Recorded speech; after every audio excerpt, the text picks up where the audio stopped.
Assalamualaikum warahmatullahi wabarakatuh. Kami dari kelompok 5 Indralaya. Perkenalkan, saya Meikiana Lestari dari Prodi Pendidikan Kimia Universitas Sriwijaya.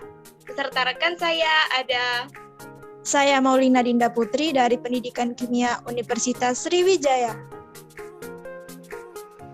Saya Marlinda Haryani Wora dari Prodi Pendidikan Kimia FKIP Universitas Nusa Cendana. Dan saya Ternanca Isabel Selan dari Prodi Pendidikan Kimia Universitas Nusa Cendana.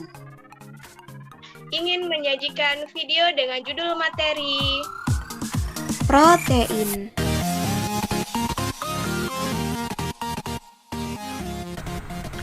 Tujuan pembelajaran. Mahasiswa mampu menerapkan pemikiran logis, kritis, sistematis, inovatif dalam konteks peranan protein dalam kehidupan sehari-hari.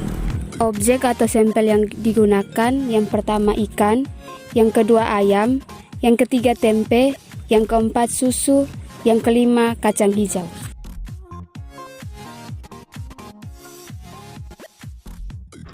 Prosedur proyek. Pertama, carilah dan pahami materi mengenai protein. Yang kedua, temukan bahan pangan yang mengandung protein di sekitar kita. Yang ketiga, amati, kemudian rekam bahan pangan tersebut. Yang keempat, edit video yang telah didapat dengan semenarik mungkin. Protein adalah instrumen yang mengekspresikan genetik melalui proses transkripsi dan translasi di dalam sel. Inti sel mengandung ribuan gen, masing-masing mencirikan jenis protein yang terbentuk. Protein setiap organisme berbeda-beda satu dengan yang lain karena masing-masing mempunyai deret unit asam amino sendiri-sendiri. Protein makhluk hidup umumnya dibentuk oleh 20 jenis asam amino melalui ikatan kovalen yaitu ikatan peptida. Berikut adalah struktur dari protein.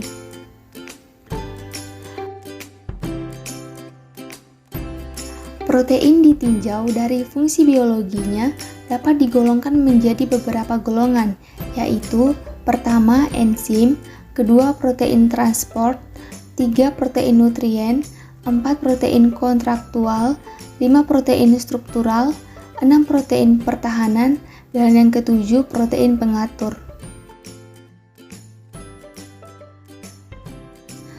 Untuk mengidentifikasi suatu bahan pangan yang mengandung protein, dapat kita lakukan dengan uji berikut ini. Pertama, uji Biuret. 2. Uji pengendapan logam. 3. Uji pengendapan garam. 4. Uji koagulasi. 5. Uji alkohol. 6. Uji denaturasi. 7. Uji sulfur. 8. Uji Santo protein. Ikan terdiri dari ikan air tawar dan ikan air laut.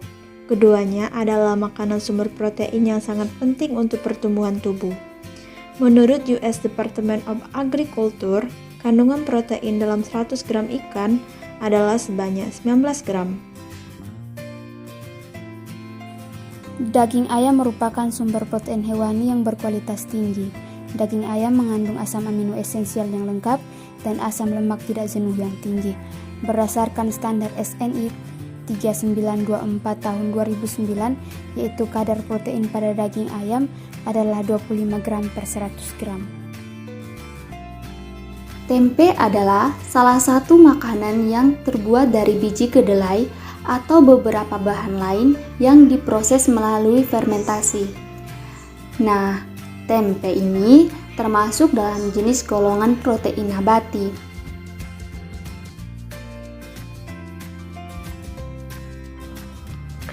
Susu merupakan salah satu sumber protein hewani yang banyak dikonsumsi oleh masyarakat Indonesia.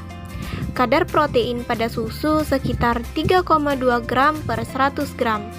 Syarat mutu protein untuk susu yang telah ditetapkan berdasarkan SNI yaitu minimal 25%. Kacang hijau merupakan salah satu komoditi serealia yang komponen terbesarnya yaitu protein dan karbohidrat. Kacang hijau merupakan salah satu protein nabati yang mudah kita jumpai di sekitar kita. Protein pada kacang hijau banyak mengandung asam aminoleusin, arginin, isoleusin, valin, dan lisin. Menurut Retnaningsih, dalam 100 gram kacang hijau mengandung 22 gram protein yang kaya akan asam aminolisin. Uji Biuret adalah uji untuk mendeteksi keberadaan protein dalam suatu sampel secara kualitatif dengan indikator warna, yaitu berwarna ungu tua. Dalam kondisi basah, biuret akan menunjukkan warna ungu setelah penambahan CuSO4. Perubahan warna menjadi ungu ini menandakan adanya senyawa kompleks yang terbentuk.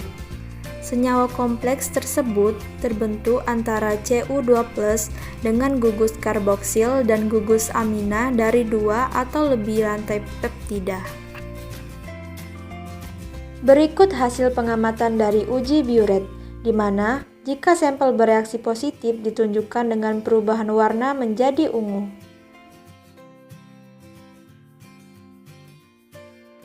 Uji Santo protein. Protein yang mengandung asam amino inti aromatik memberikan warna kuning setelah pemanasan dengan HNO3 pekat. Garam dari turunan ini berwarna orange. Larutan HNO3 bereaksi dengan cincin aromatik yang merupakan turunan dari benzena memberikan karakteristik reaksi nitrasi. Asam amino tirosin dan triptofan mengandung cincin benzena aktif yang mudah dinitrasi menjadi senyawa berwarna kuning. Cincin aromatik fenilalanin tidak bereaksi dengan asam nitrat meskipun mengandung cincin benzena, tetapi tidak diaktifkan sehingga tidak akan bereaksi.